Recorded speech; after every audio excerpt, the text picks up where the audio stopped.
É, prova que eu quero ver que eu tenho fazenda. Bom, vamos falar sobre avareza, dinheiro, money, plata. Quem é que não gosta, né? Pra curtir, quem que não gosta do money e de uma plata pra curtir? Todo mundo, não é verdade?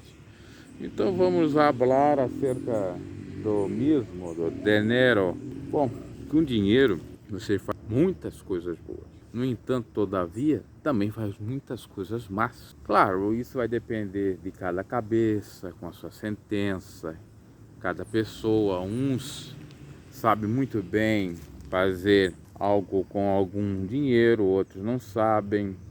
Uns fazem mais bem do que mal e vice-versa. Mas o que eu estava analisando, inclusive, vendo meus vídeos antigos e meditando, eu já noticiei tanta coisa desde 2017, que eu nem me lembro mais. 2017, quando eu comecei no YouTube, fazia uma espécie de 2 programinhas, às vezes era só de áudio ou de vídeo, da maneira mais caseira possível, simplória possível. E lá eu trazia as notícias. Estou falando de agosto de 2017. Já fez 6 anos, dia 7 e 9. Os demais canais fazem 6 anos de existência. O pioneiro, que é de maio, já fez 6 anos.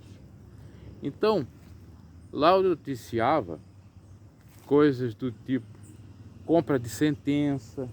Você acha que a justiça é perfeita, mas um próprio advogado denunciou que o que estava ocorrendo aquela audiência era nula, rito, pelo fato de ter sido comprada a sentença do juiz. Você vê, corrupção, dinheiro.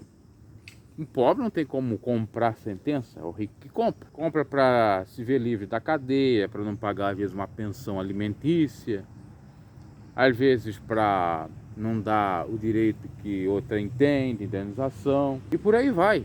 Quando também não tem o contrário, a pessoa consegue pagar para ganhar uma indenização. Ou existe até o combinê nessa possibilidade, o pobre poderia ser ajudado.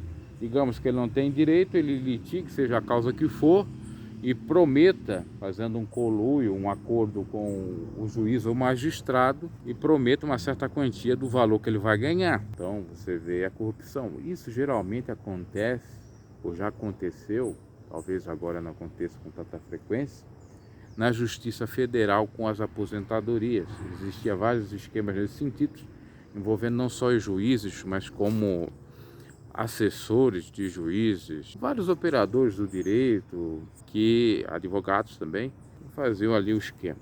Você vê o que o dinheiro é capaz de fazer, de tolir direito e de colocar deveres para quem não teria nenhum dever. O que o dinheiro faz? Ele ajuda também, já nesse âmbito do engano, a ameaçar terceiros, outrem que fale ou pense diferente dele ou que vai lhe prejudicar de alguma maneira.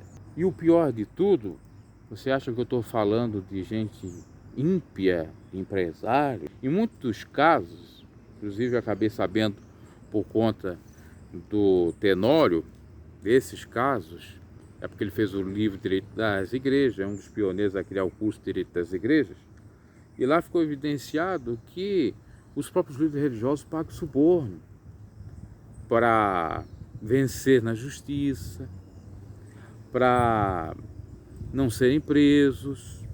Teve um, por exemplo, que chegou a fazer um acordo para não ser preso, e a sua prisão seria a própria igreja durante alguns meses, por conta de não ter pagado o fisco, o que devia em tributos.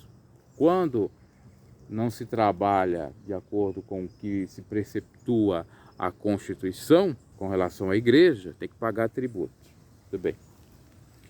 E por aí vai. Eu, certa feita, eu soube de um caso, a pessoa confirmou, não ia mentir, que estava dando um probleminha para abrir uma instituição no norte e nordeste do país, em vários lugares, mas numa específica, não vou citar o nome para não dar bandeira, e a líder espiritual, a presidenta, mandou quem trabalhava para ela pagar uma espécie, um suborno, pagar para as autoridades liberar os alvarás, liberar o projeto para que fosse implementado naquela cidade. Para você ver, santo. A gente fala muito dos mundanos, dos carnudos, aqueles que não professam fé ou que não são tão religiosos assim. Mas se examinarmos bem, de acordo com o direito e os noticiários, perceberemos que essas lideranças religiosas, elas fazem coisas iguais ou piores àqueles que não têm fé, aos ateus. Por isso que todo cuidado é pouco. E tudo por conta do dinheiro, porque se continuasse lá na simplicidade, quando criaram as suas igrejas, que a gente já nem chama de igreja, de empresa, né? No primeiro momento talvez não fossem empresas, depois começaram a ser. Eles eram mais corretos. Vem o dinheiro, faz tudo que dá para fazer, inclusive calar mulheres que se envolveram, filhos e filhas que tiveram fora de casamento. Esse é o procedimento. A Bíblia diz que o dinheiro é a raiz de todos os males. E aí está a grande realidade, inclusive para aquele que se diz cristão. O camarada que se diz cristão, diz que é abnegado, diz que é altruísta, que busca as coisas do reino celestial e não busca do reino terreno, mas está acumulando bens e mais bens. Em nome de não acumular bens na terra, acumula. Você percebe a loucura?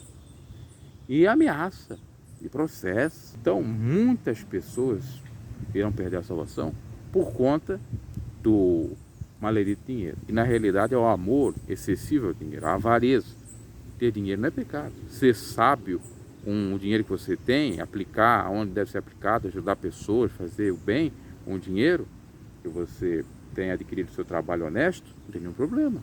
Você aplicar na sua família, você investir em você mesmo, não tem nenhum problema. O problema é ter rios e rios de dinheiro, caçambadas e caçambadas de dinheiro, como no passado se tinha, se guardava até dinheiro debaixo do colchão, e teve uma igreja aí que guardava o dinheiro dela debaixo, me parece, do assoalho de um púlpito.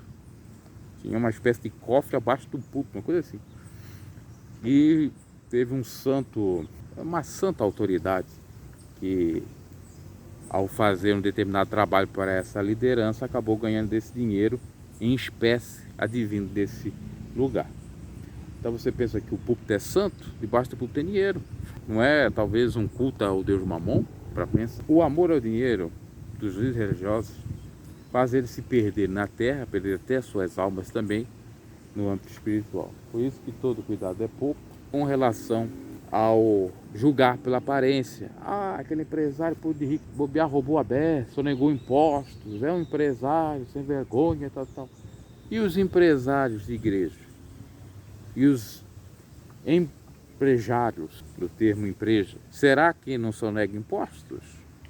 Será que não desvirtuam a relação igreja e fiéis? Será que são pessoas probas, honestas, sinceras diante de Deus? Vamos analisar. Eu aprendi com o tempo, com a experiência, que eu tenho que ficar com a boca fechada, parar de julgar pela aparência. E aqueles que eu defendo é que eu tenho que examinar bem para ver se são aquilo mesmo que eu acredito que seja. Porque durante a minha trajetória se comprovou que todos aqueles, praticamente todos, que eu confiei, me decepcionaram, sendo justamente o contrário do que vendiam ser pela aparência. Por isso que a Bíblia diz, não julgue pela aparência, e sim pela reta justiça, que é a essência. E outros que eu tinha um certo desapreço, uma certa distância, aversão, me surpreenderam pro lado do bem, fazendo coisas que eu não imaginava. Pense sobre isso. Não dá pra gente dar mole, não. No entanto, todavia, que se percebe são pessoas amando esses grandes empresários gospel. Quando a gente vai alertar eles, ainda fica contra a gente, alegando que nós somos os que são contra algumas irregularidades nesse sistema, ou todas. Somos invejosos, somos isso, somos aquilo, demoniado, aquela coisa toda. Ok, meus caras, uma reflexãozinha da gente pensar um pouquinho que com dinheiro dá para fazer muita coisa. Ninguém faz nada sem dinheiro, é verdade, mas também se faz muito mal com o dinheiro, lamentavelmente, seja dentro ou fora de igreja. Tomemos muito cuidado.